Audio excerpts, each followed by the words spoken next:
Yeah, so I think it's about 2 weeks ago now when they authorized the strike. And that obviously does not mean games aren't being played. It gives the PA's leadership the ability to say, if we think the league has stopped negotiating in good faith, cool, we're going to strike. So now it becomes, what pressure can you put on the league to make these concessions, get a deal over the line? And the best way to do that is to take the argument to as many people as you can make if you're the USLPA. And they've done so pretty effectively through online channels and social media. But there's nothing like, but there were more than 60,000 people that attended USL games over the weekend. All of them got to see players standing there for a full minute. Most of them are behind their backs, trying to make a statement about the fact that they feel like they are not being treated fairly. And for my money, I think that does put pressure on the others. The fan reaction to this whole situation has been pretty pro-player throughout. Mm-hmm. And for good reason. When you see the stories about some of the conditions these guys are going through, when you think about trying to live on a minimum salary that was, $26,000, that boggles the mind. Now we're at this stage and they're talking this week once again, where it's just getting a little bit closer every time. There is the possibility of a strike. It seems like the momentum is there, because at the end of the day, it really would be harmful for all parties involved. And both parties really do want a solution, even if there are incentives on either side that have made it difficult up to now.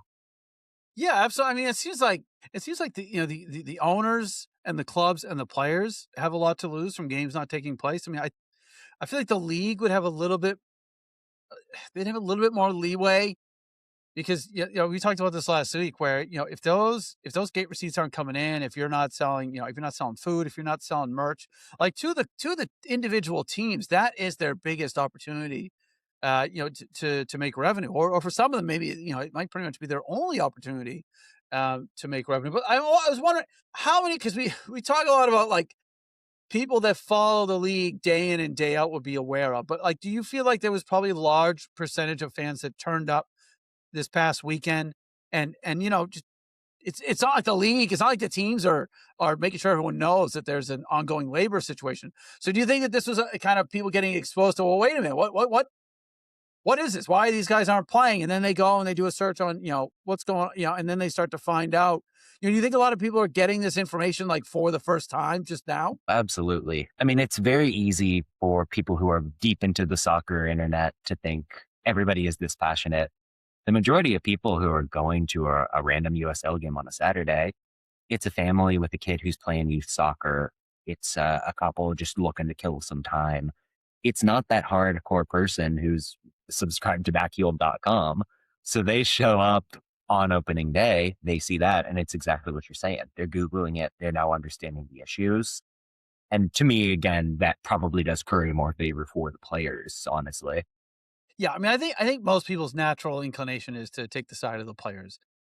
I mean, that's kind of where that's kind of where I was at. And I haven't seen anything or heard anything to make me think otherwise. I mean, we had Connor Tobin on the show, and it's like it's a pretty convincing argument. I don't really know, and the league occasionally seems to put something out there to refute it, or say, well, things are actually, look, we're being very reasonable, and then the union hits back almost immediately and is like, well, actually, I mean, they literally broke the whole thing down, right? I mean, it's impressive what they're doing, but I agree, like you said, it has to get to a wider audience, at some point where if it's 3, 4, 5, 6,000 people, all of a sudden becoming aware at the same time of what's going on.